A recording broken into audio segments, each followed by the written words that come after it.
Greetings everyone, I hope you're fine. I hope you are doing well. I'm back again with another video, and in this video I would like us to talk about the situation in Mozambique. The situation in Mozambique. I didn't have time to talk about it when it started and when it was happening, but right now I said to myself I wouldn't do any justice without talking about the situation in Mozambique. So what is happening in Mozambique? It's very painful. It's very painful. In other words, what is happening in Africa in general, it's very painful. It's just that many people are not aware of what is happening around Africa. Why? Because of the wicked media. Because of the wicked media, that is why many people are not even aware of what is happening in Africa. Many people think everything is smooth, everybody is happy, and these guys who are so-called the presidents of Africa are doing well, when in reality they are not doing anything at all. So in Africa, we have a few presidents who belong to their countries and who are serving their people. But I don't want to talk about Africa in general, but I want to be specific and talk about the situation that is happening, or the situation that is in Mozambique. It's very painful because people are complaining about unemployment. People are complaining about poor infrastructure. People are complaining about businesses that are under certain people, the foreigners in general. In other words, the people of Mozambique are restricted in their own economy. They don't even know what is happening. I just want to emphasize that this whole thing is a strategy.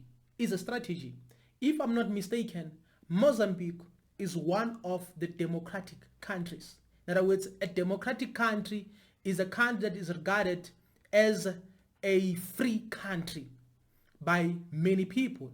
But based on my understanding, if you are under a democratic country, under a democracy, you are not free at all.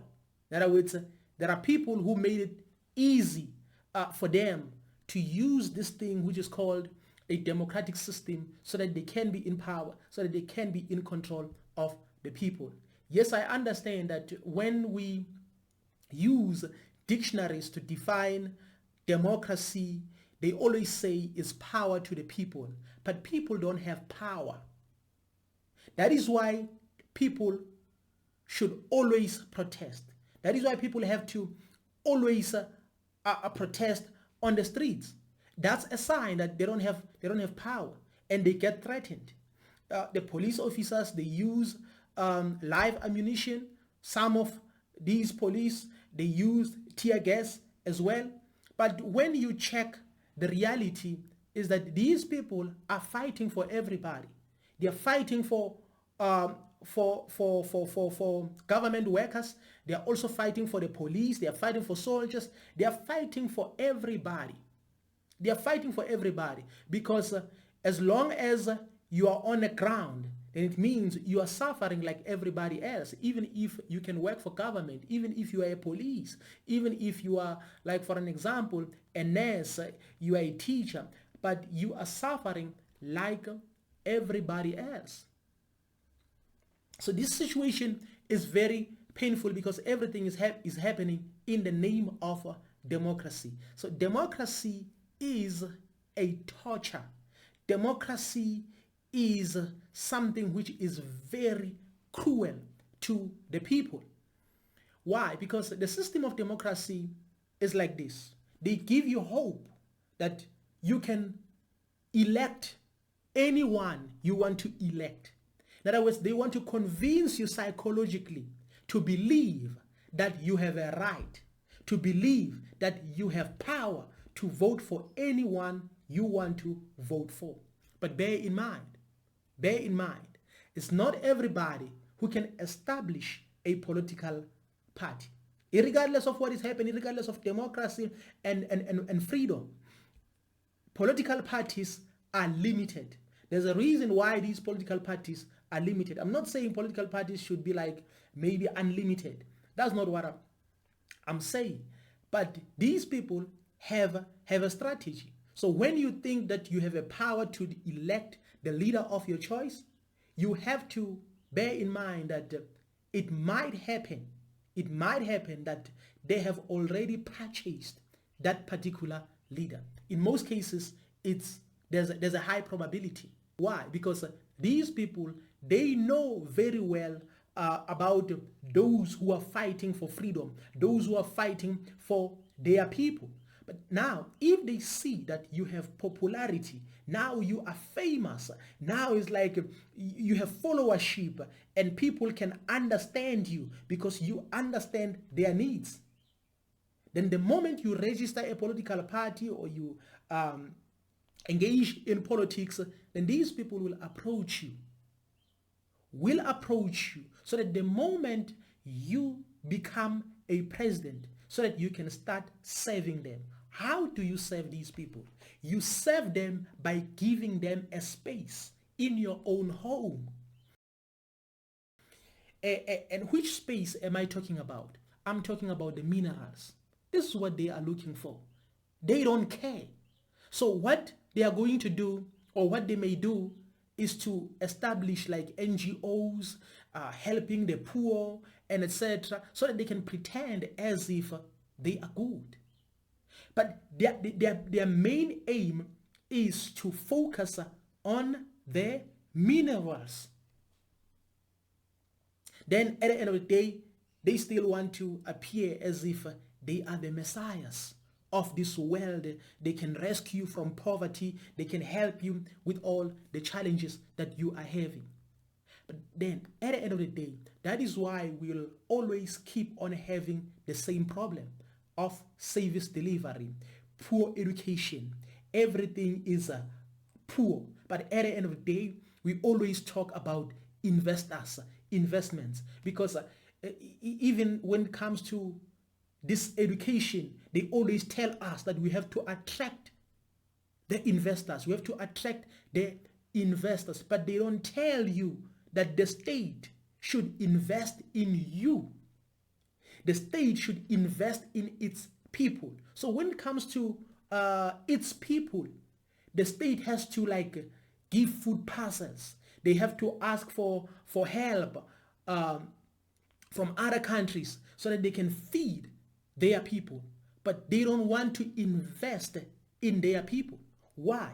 It's because when you are elected as a leader, you have to come to the terms with these people. And if you don't come to the terms, or if you become stubborn, then they will start threatening you. They will start using media against you. You have to understand that these people have money. They own everything. So that is why if you need a solution, you have to behave like Ibrahim Traore. In other words, you have to get rid of this media. You have to get rid of everything that is a stumbling block, everything that is lying to the people, everything that is programming or manipulating the people. So that is why we'll always keep on hoping that maybe in the next elections a new leader will come. In the next elections a new leader will come. But we don't ask ourselves a question: what made this leader to change? Because we trusted this leader. We invested in this leader. We voted for this leader. We have to ask ourselves, what happened? Is because there's a brown envelope at the back that we're not even aware of. So that is why many people should not like the democratic system, because democratic system is cruel to the Africans. So you can tell that this type of democracy that they are advertising is not beneficial to the Africans, but instead is oppressive to the Africans. So that is why if you're a leader and you have followers and you don't crack, if you don't crack, they will use everything. They will use media. They will use all kinds of propaganda to make sure that they pull you down. This is what they do. Why? Because they don't have money. And if they feel like it's difficult for them to crack you, this is what they will do. They will rig the elections. Because this is what they do, these people. They read you first. So if you don't accept bribe, if you don't accept their terms and condition, and when they see that based on numbers, you are powerful. Why? Because they don't want to break their code. They don't want to break their principle of democracy. Because democracy is about the numbers. So they want to respect that. Why? Because the numbers is one of the most fundamental principles of democracy. So that is why they don't want to break that at all. But what they will do is to rig the elections. In other words, is to manipulate the numbers, is to corrupt the numbers. So that at the end of the day, you ask yourself, what is going on? That is why right now the people of Mozambique are complaining. The people of Mozambique don't have peace, because sometimes people will push you to the wall until you have to fight. So this is what is happening. The government of Mozambique has pushed people to the corner. So that is why now people are reacting in this way. But can we see the solution in Mozambique? Absolutely not. There's no way we can see the solution as long as we have these leaders.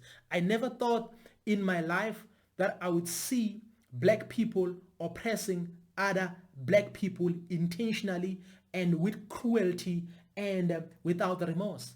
I never thought. So these people have signed the contract with the colonialists to serve the colonialists with their soul, with all their heart, with all their minds and everything. Instead of serving their people, they serve those who give them money, those who give them everything. So that is why all these people are against what Ibrahim Traore is doing. So that is why even these leaders, those who promise us heaven and earth, we should not be quick to compare them with Ibrahim Traore, with the likes of the leader of Mali, the leader of Niger, and those who are like them. So we should not be quick to compare them with Ibrahim Traore, because these people are far from being compared with Ibrahim Traore, because at the end of the day, they will still go and bow down to those countries who don't have minerals, to those countries who are desperate, but they don't want to look desperate. Why? Because they invest in controlling us psychologically, to tell us that we are inferior. Without them, we cannot do anything. Even if your house can be full of minerals and everything, but because psychologically you think that there's absolutely nothing you can do and you are inferior, that is why you will always fall into their trap and believe that without them you cannot do anything. So that is why the moment these leaders get selected or appointed as the presidents in their own countries, they will go to these other countries and bow down to those people, and they call it democracy. So now you can tell that the people of Mozambique don't have power, because the moment you start raising your voices, presenting your issues and etc., then they start, like for an example, threatening you with all sorts of things, with army and etc. and etc. But I'm asking myself a question, because now these people are not only fighting for themselves, they are also fighting for the very same soldiers, police officers, government workers, and etc. But why are we not uniting? It's because we have this tendency of thinking that as long as I have food, as long as I'm working, it's none of my business.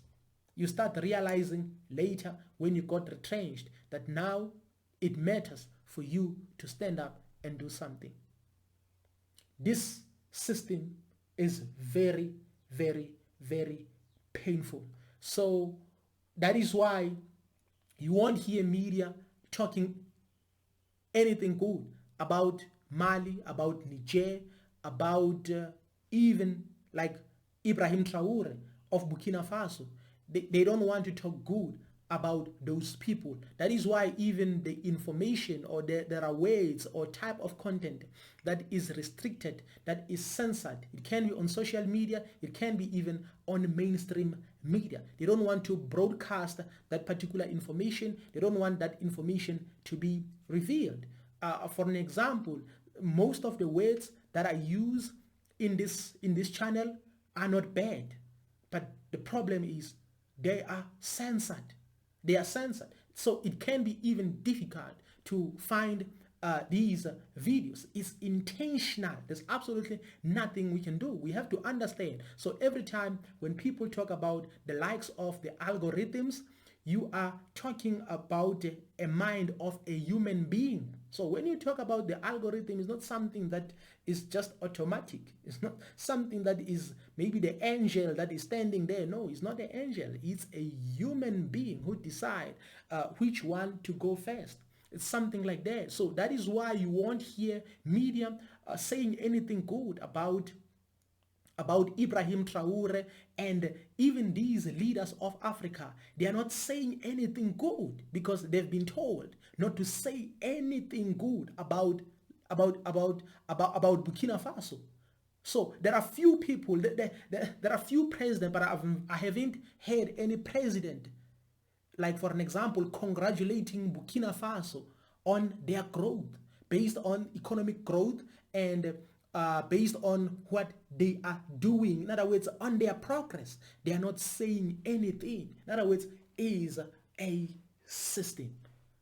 If you have watched this video to this point, I just want to say thank you very much. I don't know what you think about this situation in Mozambique, but it's very painful. The solution will be Ibrahim Traore. That's the method that will solve everything.